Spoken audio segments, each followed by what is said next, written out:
High गर्नु high high high high चुप्पा आउने आउने खुसी भएको यता हेर न हेर चुप्पा गर्दैन हाल्ने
टेन्सन तनाव प्राकृतिकसँग यसरी रमाएर बस्नु पाउँदाखेरिको आनन्द चाहिँ छुट्टै छ हिमालहरू हेर्ने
हजुरहरू पनि मेरो भिडियो कहाँबाट हेर्दै हुनुहुन्छ पोखरा चाहिँ अवश्य घुम्न आउनु होला एकचोटि भन्न चाहन्छु।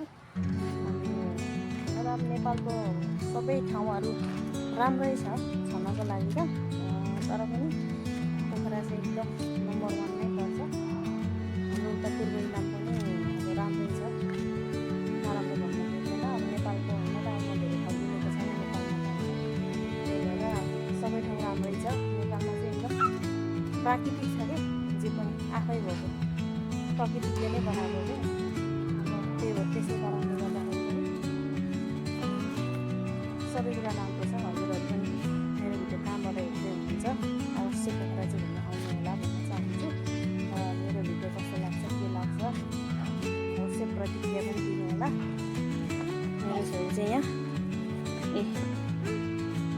यसरी यहाँ खेलिरहेछ। त्यो चाहिँ अस्ति मैले रोपेँ गोडमेल गरेको बिरुवा है यिनीहरू चाहिँ यो सयपत्री फुल सुकिसकेको छ त्यो कागती त्यहाँनिर अम्मक भन्छ हाम्रोतिर यहाँ बेलौती भन्ने रहेछ यो बेचा यहाँ एउटा भान्टा फलेछ देख्न सक्नुहुन्छ तपाईँहरूले। अस्ति मैले यो चाहिँ गोडेको बिरुवाहरू यो चाहिँ ड्राइगन फ्रुट है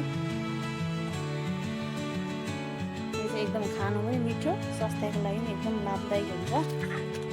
अनि यहाँ देख्न सक्नुहुन्छ तपाईँहरूले यो पिँडालुबाट यो पिँडालु कर्कौलो भन्छ यहाँ चाहिँ पिँडालु भन्दैन यसलाई सुकुटी बनाएको है यो चाहिँ अब पछि जाडो महिनामा खानु पुसमाग भनेर यो अनि देख्न सक्नुहुन्छ तपाईँहरूले यता पनि त्यसको पातलाई बनाएको हो यो चाहिँ उसालेर बोइल गरेर यहाँ पनि त्यही हो। यहाँ चाहिँ एकदम धेरै जानेको हुँदो रहेछ क्या यहाँको मान्छेहरूले चाहिँ बनाउनु। यो चाहिँ डाँठबाट बनाएको है, देख्न सक्नुहुन्छ तपाईँहरूले। काटेर यसलाई कसैले सुकुटी पनि बनाउँछ, यसलाई चाहिँ यो मसेउरा भन्दो रहेछ कि यो मसेउरा बनाउँदो रहेछ।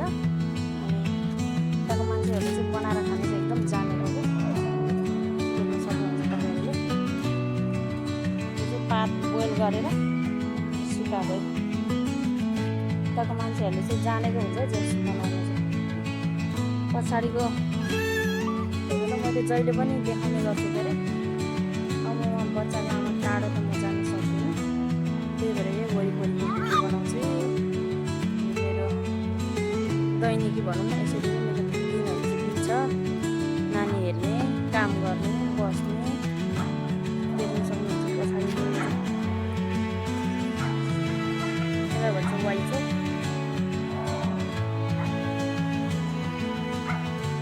आजको मौसम चाहिँ दामी भइरहेछ।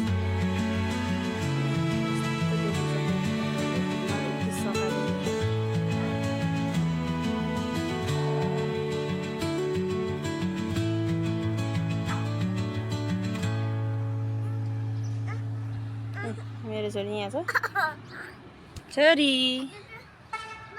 ए चकचक गरिरहेछ, मार्छ अहिले। नो छोरी त्यसो गर्नु हुँदैन बाबा।